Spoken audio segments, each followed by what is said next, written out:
कल हम बाहर नहीं गए। आज मीटिंग जल्दी खत्म करके आ रहे हैं। डिनर के लिए चलेंगे। राम की बातें सुन नैना की आंखें खुशी से चमक गई, मगर अगले ही पल सास का ख्याल आया और चमक की जगह मायूसी ने ले लिया। मम्मी जी का क्या करेंगे? अरे माँ के लिए खाना बना दो। मैं 7:30 तक आ जाऊँगा। अच्छा सुनो, वो जो गुलाबी साड़ी लखनऊ से मैं लाया था वो पहन लेना जाना। हाँ, बाल आज खुले रखना। ब्लश करती नैना किचन में चली गई, मगर फिर याद आया तो बाहर आई और सासू माँ को बता दिया वो दोनों खाने के लिए बाहर जा रहे हैं।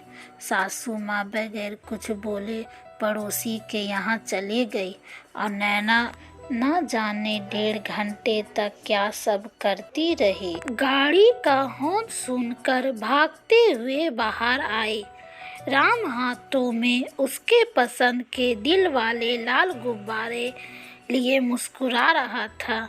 नैना बच्चों की तरह भागकर लिपट गई और राम को याद आया कि कल कैसे पूरी रात पीठ फेर कर सोई रही और सुबह में मुंह फूला था।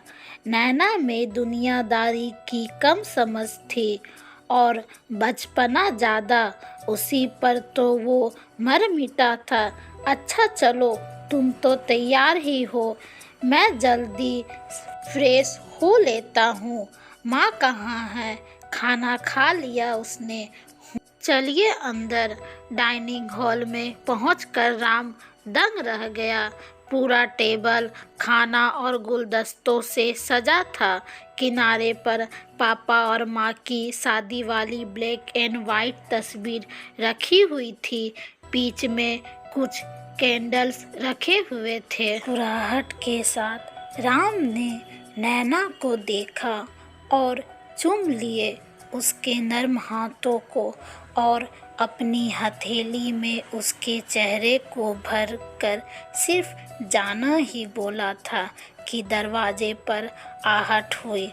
वो अलग होकर खड़े हो गए। मम्मी जी आ गई थी। अरे तुम लोग अभी यहीं हो, गए नहीं? देर हो जाएगी।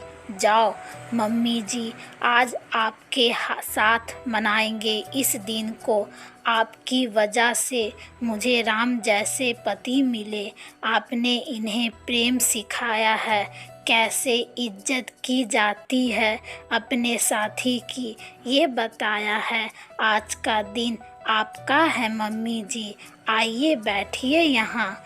और खुद अंदर जाकर गाना बजाकर फिर सासू माँ के बगल में बैठ गई। मम्मी जी के आँखों में खुशी के आंसू थे अब, और अंदर गाने की लाइन बज रही थी। प्यारा पिया है तुमने दिया है, ममता के आंचल में तुमने लिया है। राम माँ से नजरें बचाकर नैना को देख लेता और होले से बीच बीच में उसके हाथों को छू भर लेता था। मारे शर्म के नैना गुलाबी साड़ी में और गुलाबी सी हुई जा रही थी।